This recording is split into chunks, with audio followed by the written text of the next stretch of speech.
好，朋友们，大家好。这个开关变压器如何在电路当中进行测试？这是我们学习开关电源维修的必备的技能和知识。然后这是一个开关电源，这个就是开关脉冲变压器。我们知道，这个开关脉冲变压器，它有初级蜡烛，1、2角就是初级蜡烛，那么还有辅电蜡烛3、4角，还有次级蜡烛5、6角，也就是说有3个线包绕在同一个铁阳体磁芯上面，这样就构成了一个开关变压器。我们用字母 T 表示。那么如何来测试这个开关变压器它的好坏呢？我们可以借助这个万能表的电阻档去测试它。我们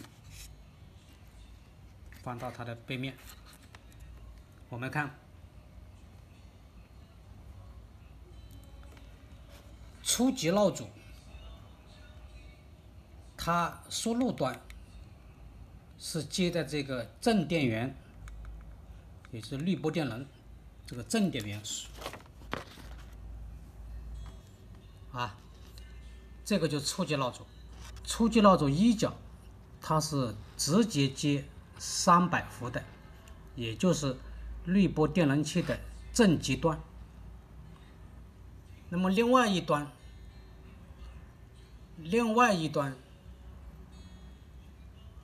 这个另外一端，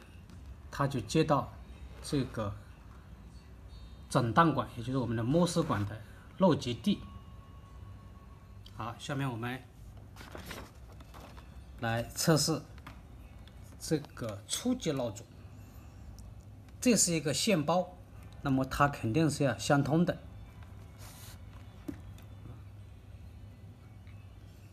这是输入端，输入端接到这个电能器的正极端，那么这个接到这开关管的地极，那么这2个角就是一个线包，那么就必须是相同0.5欧，证明这个蜡烛是相通的，是好的。好，辅电蜡烛，我们看3角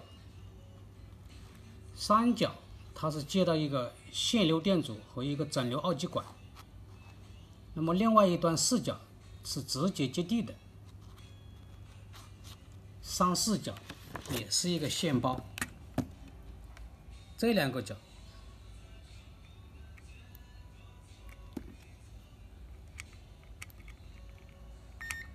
必须相通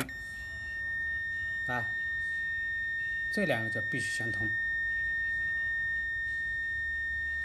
好，那么再剩下就是次级，次级也是一个线包，就是5、6角，5角和6角，5角和6角，5角是接到这个肖特基的阳极，那么6角它是接到这个冷地，这个叫冷地。那么这个线包呢，也必须是相同，在电路当中必须是相同，而且有0.4欧的电阻，0.3欧。然后呢，初级蜡烛和次级蜡烛它是绝缘的，就是说电阻值无穷大，不能相通才是正常的。辅电蜡烛和次级也是不通的，这就是我们所谓的这个隔离电源中间是没有电路连接的，它是初级和次级是相互独立的，这样测试呢，我们基本上就可以判断出这个开关电源是否正常了。好，这个视频我们就分享到这里，喜欢的点赞、收藏、转发，感谢朋友们的支持，我们下期再见。